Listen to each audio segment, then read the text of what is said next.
Hello, hello, and welcome. Let me make sure. Okay. I just wanted to make sure that I had the permissions for when you catch this live and I use ecamm. Ecamm will not let me see like who's commenting or anything unless you give it permission. They're not going to track you. They're not going to do anything weird. It's just that I have permission to see your name. It's I don't know if it's a Facebook thing or ecamm. I don't know. I don't know what it is. But let me close my office door really quick. Okay, you'll have to excuse anything going on in the background. My daughter is leaving for college in 2 days, and we are in the midst of not only spending as much time with her, but also getting her ready. But she's packing. It's a hot mess in here, and I keep trying to tell her, babe, this is mommy's office. What are we doing? Okay, but anyways. Hi, happy Tuesday. It is Tuesday. It is Tuesday all day. If you don't know me by now, my name is Lucy Mitchell. I am the CEO and founder of Fierce and Beautiful Wellness. I am I'm trying to give myself a new brand name, the don't give a bleep kind of attitude, because I've spent so many years stuck in limiting beliefs. That I needed to care about other people's opinions, no matter how they affected me, their thoughts, their emotions, their whatever. And I've come into this new version of myself where I've released all of that. And that's why I'm here now doing free workshops like this to help you if you are stuck in that situation. Okay. So we're going to get to it. All right. So let me know if you're watching the replay. I know that this is the middle of the day, depending on what time zone you're in, and you're most likely, at work or picking up kids or whatever. So I don't mind. This is a time that works well for me, and I have to respect that time. I got to move this over just a little bit so that I have access to my mouse and my microphone and all the things. Okay, so I'm all situated. Let's get to it. It's going to be short and sweet today. Okay. Yesterday I posted the link to the journal that I created. This is a guided journal. Okay. This is not lines of like sheet paper or whatever, and tell yourself your deepest, darkest secret. These have amazing journal prompts, and I'm actually going to go over it after I'm done giving you all the tidbits of knowledge today, just so that, you are aware how to utilize this tool to the best of your ability, and to get the most out of it, because that's what's most important. All right. So I talked about this yesterday. When it comes to limiting beliefs, what happens is that when we believe ourselves to be flawed, we believe there's something wrong with us, what happens is we dial down our unique qualities. We try to blend in. We learn to play it safe. We learn what it means to be a good girl. We adapt to the rules of what our family and our society sees as necessary for surviving in the world. Okay? I know that for a fact to be true. Okay? And that's why, because that's what I lived. That's literally what I lived. That's how it got me to today. I will give you guys a perfect example, and let me grab my water really quick because I'm thirsty. I literally just sweated it out in my closet trying to find outfits for this Nashville trip. I ordered a bunch of stuff, and when it arrived, none of it fit the way I wanted it to look and feel my best self. And after I had I had a breakdown, y'all's, in my closet, because I was like, the jeans don't fit. Well, I haven't had to wear jeans since we lived in Oregon. Okay. It's humid here. I feel fluffy. Okay. I'm trying to change. I'm figuring out what's going on with my gut health. I actually am making an appointment for when I get back to go and talk to a nutritionist here to see, is there something in this food? What is going on? Because I've come to realize that the workouts that I'm doing are not correct. But anyways, my point in saying all of this is that I was standing in my closet, and I'm having this mini breakdown because nothing is fitting right. And I'm like, I'm going to just throw everything away.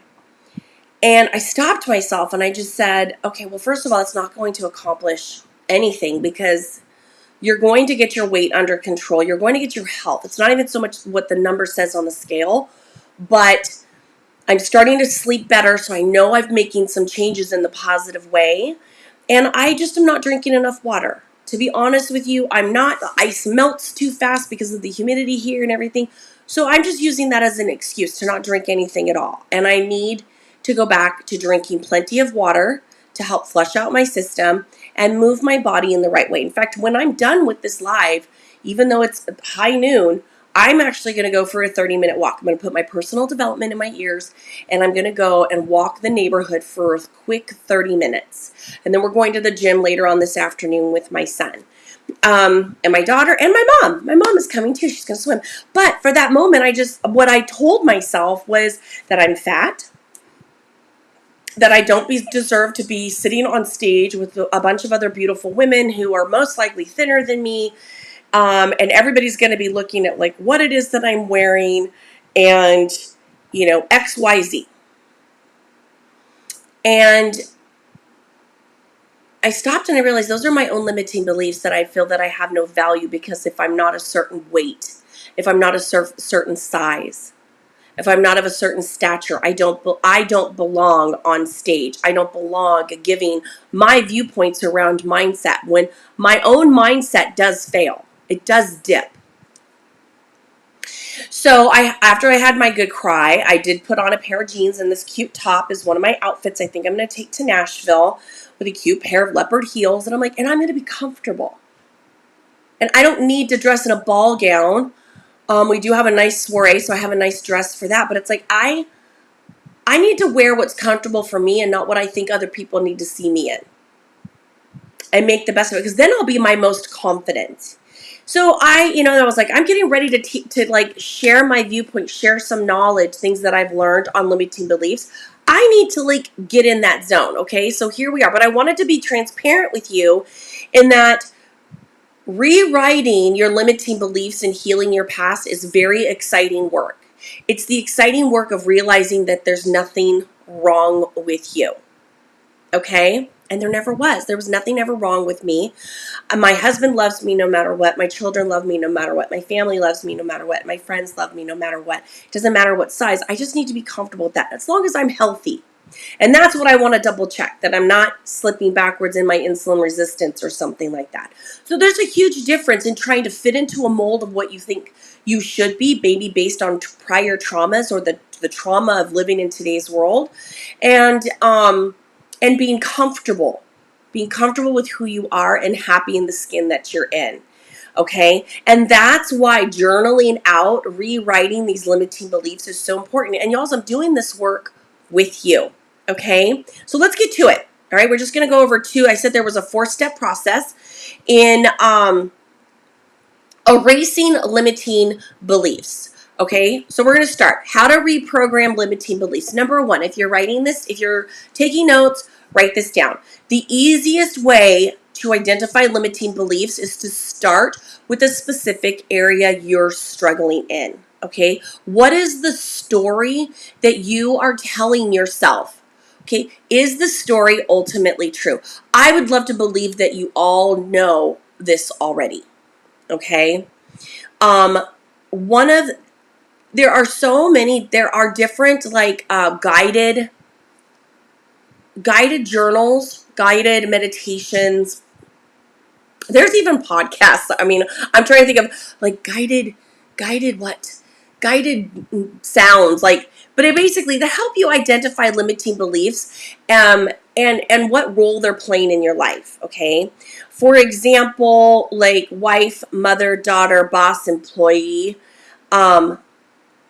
These roles that you're playing and identifying how they may be stressing you out while limiting your potential.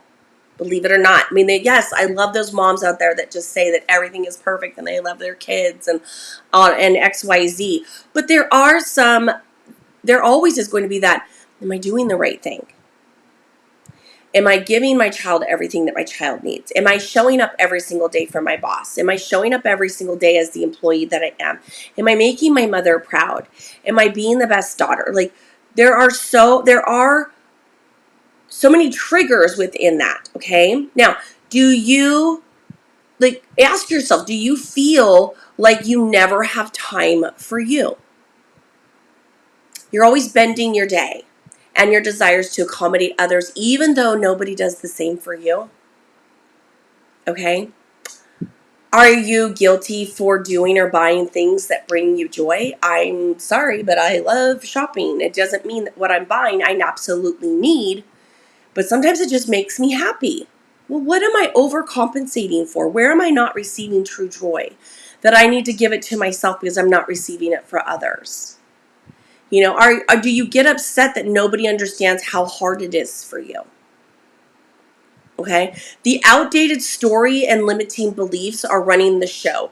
Things that aren't even true but create so much stress and frustration. Your struggle will continue until you correct the cause. The cause. You have the power to change your life, nobody else. You have the power to change your life, nobody else. Okay? So this whole couple minutes has been about identifying the limiting beliefs. You need to write down the I am not, I will never, I can never, like, statements. All right? And really just kind of storyboard those out. That's why that information is in that journal PDF that I posted. There are some actual questions, and like I said, we'll go over it here in a minute. Okay, so that's number one, is identifying the limiting beliefs. Okay, so I'll give my own personal example again. My limiting belief was that everyone is going to look at me as this big, fluffy person and be like, how is she a nutrition coach? How is she a health coach? Look at her. I've had more people than not come to me and tell me that I'm helping them in some way, even if I'm not directly working with them. So obviously I'm good at what I do. My own husband he's telling me constantly that I'm amazing at what I do and that I have a lot of life skills and knowledge. That is what makes me unique as a life coach for the people that I attract, okay? But still, the limiting belief is coming up that based on appearance, people are going to judge me. And that's not true. Right? I mean, I know it's not. I just have to get out of that. I have to realize I'm going to start my period in like a week.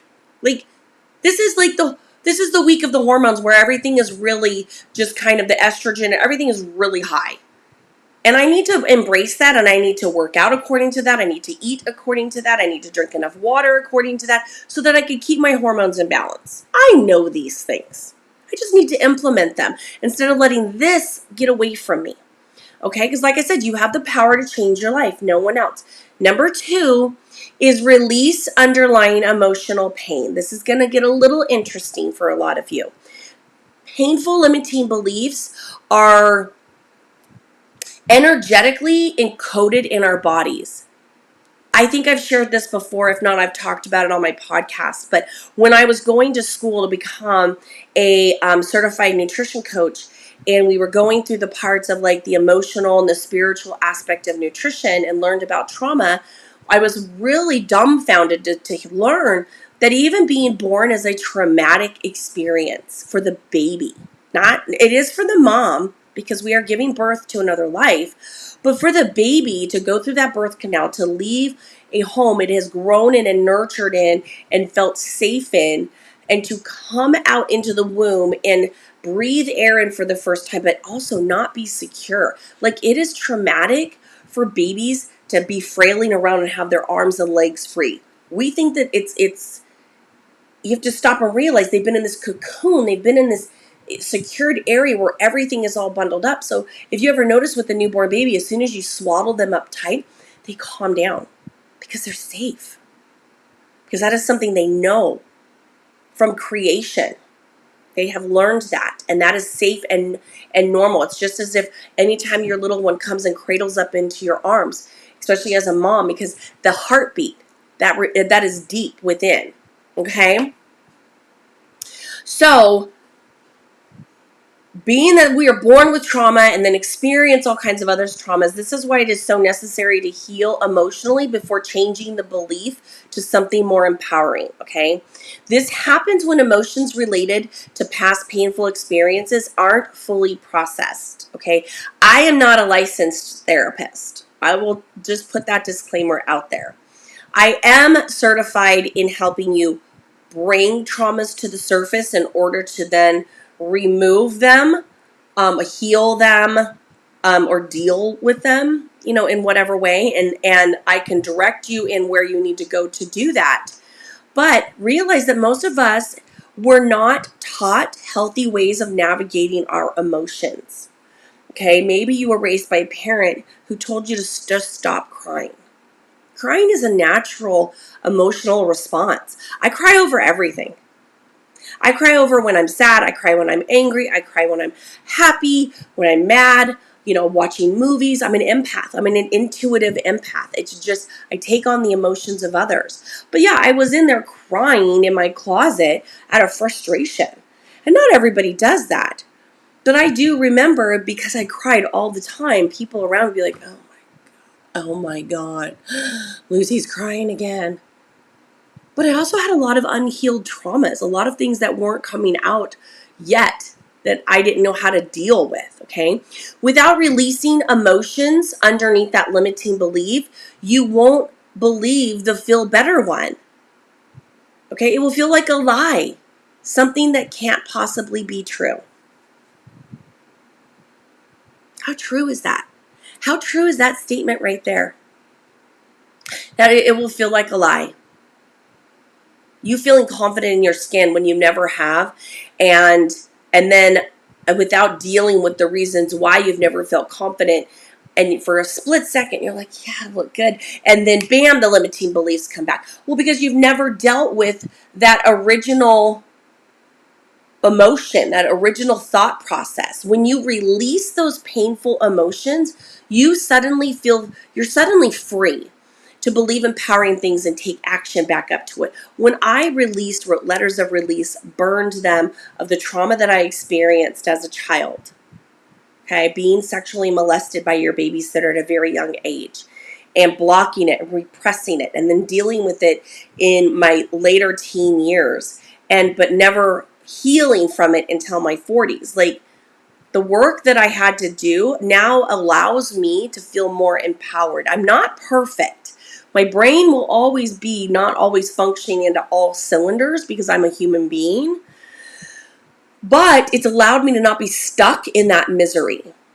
And that's the thing. You have to learn how to stop feeling stuck.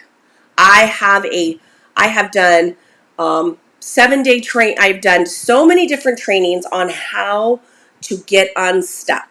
Okay, journaling is always number one. This is the best way to do this. You get the thoughts out of here onto paper. You can release it. You can burn it. You can bury it. You can do whatever you want to do with it, but you get it out of your heart and you get it out of your mind. Writing your thoughts down helps you to process your feelings, because as you write, as you feel, as you heal. I was trying to think of like a rap, like a rhyme to go with that. But basically, as you write, you feel, and as you feel, you heal. There you go. There we go. I got it out. So there are some amazing meditations. I'm going to find them for you. I'm in the process of I needed my allergies and everything to acclimate so I didn't sound like a nasally person, but I am going to be releasing some meditations on YouTube and record them. And so, but in the meantime, I am going to drop a couple links in here for some amazing feeling awareness meditations. Okay, it guides you through the process of freeing yourself from emotional pain. It's called Listen to Your Heart. Okay, so I'm going to post that. Let me make a note. Listen. It's 20 minutes. I mean, this one is not one that I listened to, but it's recently one that I discovered. But it's a 20-minute version of of a meditation, but it allows you to be aware of your feelings. It is very powerful, okay? And many people have said that it helped them feel connected to parts of themselves they didn't know exist, okay? Like, that is huge. In my opinion, that is huge. Okay, so let's talk. Those are the two parts. I want to talk really quick about the workbook. I'm trying to pull it up. Of course, as soon as I go over here, 1,000 pop-ups. It's 1,000 pop-ups. This is ridiculous. So let me go to my group here. All right. Because again, you guys, I sit here, I will lay at night and I will like think of things to share with you guys that are going to actually like help you level up in life. The seed cycling workshop is always open. Y'all, that is amazing for your cycle and for your hormones. I have several friends who are like doing workshops right now on how to work out for your hormones. Okay, especially if you're wanting to get off of birth control and really just listen to your body. I know people like, what? I don't want no baby. Like, there's so many things you could do naturally without adding additional hormones that you just don't like need to do that, okay? So let me find, let's see. I was hoping. Okay, here it is. All right, so it's the guide to using journaling as a daily ritual, okay? So it's a PDF. And I want to just explain, ecamm doesn't give me the ability to share my screen with you. So just go to, I'm going to make sure that it's I just created a guide for this workshop. But basically, this is what it says. Journaling is one of the most important tools to become who you want to be. Many people start with journaling as a way to vent. Think about back in the days when you used to have a diary, okay? To air your frustrations and your annoyances, to release negative thoughts and feelings onto the page. That is a fine place to start, but journaling offers so much more. It offers you the ability to shift, release, and to heal, to connect with the guidance of your higher self and the universe, to clarify your desires so you can manifest your dreams, okay? So it's like it's creating, like I talked about yesterday, creating a vision board, okay? You just don't want to sit there and say like, well, I'm worthy. Okay, well, do you feel worthy? Have you worked through all of the things to allow you that right to feel worthy? Or are you still holding on things of I can't, I won't, no one will ever, I can never statements? Okay, journaling can be a sacred ritual through which you consistently release painful thoughts, feelings, resistance to life. It just connects you to your most infinite self, like of who you really are. Okay, so the number one, it says journaling with the intention to shift. Intention is everything. It provides a direction for energy. Without intention, it's easy to become stagnant and confused. A clear, focused intention, on the other hand, makes it much easier to create forward momentum. If you are feeling stuck in your life because of your limiting beliefs, this journal is for you. These prompts, this guide, this beginner's guide to journaling is for you, okay? So when you journal with the intention to shift to a lighter energetic state, you would start by asking yourself these questions. Oh, there's a typo. The Q is missing. I typed too fast. Questions like, how can I see this differently? Okay, so we'll go back to my example of me freaking out. I'm sweating like a mother trucker. I haven't worked out yet, so everything's and I'm bloated. Okay, how can I see this differently? My body of today is not going to be my body of tomorrow. And I'm not going to walk into that conference, this amazing Gold Digger conference in Nashville, and everyone turn and look at me and be like, oh my God, she is so huge. Like, what is she doing here? She obviously is not a gold digger, okay? How can I see this differently? This is not my body. The body that I'm in today is not going to be the body I'm in tomorrow. Okay, I need to continue to do the work. I need to continue to make sure I'm keeping my sugar levels where they're supposed to be. I need to be going to bed earlier. I've been staying up late. And I need to not carry all the burdens. Okay, what is there to learn here? Okay, asking questions like, what is life asking of me? I've been feeling a pull to step in to an avenue of my life and my business that is not necessarily the norm for someone at my stage in business. But I'm feeling pulled to go there, to be guided there. And I need to not push that away. Okay. So there's some questions there. There's some, guided questions. And then number 2 is use journaling as a reflection tool at life's natural endings and beginnings. So notice things that, like, this is talking about shifts. So shifts in all the seasons of the year. Okay. There's like so many amazing books and like articles out there about the different energies of the seasons and how they pull us in different directions. Okay. There are, I mentioned a soul scroll. I need to drop the link for that. There's this daily, yearly goal journal. So you can get journals like the 5-minute journal, the 5-minute something, 100-day goal thing. But Soul Scroll, which I have been following her, and she's amazing. She has a yearly goal journal. So I will drop that link here. I'm glad I'm reading this because I forgot that I mentioned it. But you start out reviewing the year prior and set intentions for the year ahead. Is that not amazing? Oh my gosh, it's so good. Okay, so, and it doesn't stop there. You could transform your morning and evening journaling, looking for, like, by setting a ritual for transformation. Like, my life, I feel like, is so chaotic that sometimes I feel silly talking about this, but it's kind of like, as sad as I am that my daughter's going to college, and, my mom is here for the next week and I want to spend time with her.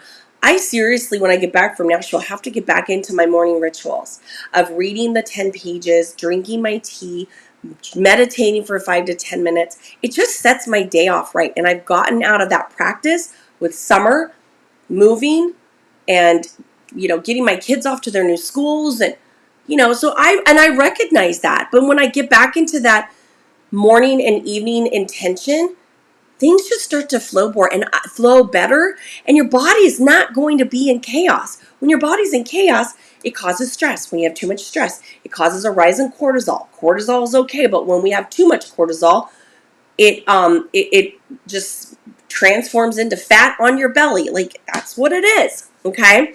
And number 3 is use journaling to connect with your higher self and receive wisdom from beyond. Okay. So you could do things like light a candle. You could focus. Oh my gosh, there's another, I got to fix this. Little mess ups here on my PDF, but you could do tarot cards. I love tarot cards. Okay. And I'm not a weirdo or anything. I just love that I can interpret the meaning from them based on the energy that I'm feeling. Okay. Maybe focus on your problem and ask for guidance. Okay. So go through this guide, and then as you're thinking about these things, journal them out. Okay. All right. So that's what I have for you all today. Tomorrow we're going to talk about how to replace limiting beliefs with affirming beliefs, and how to do that.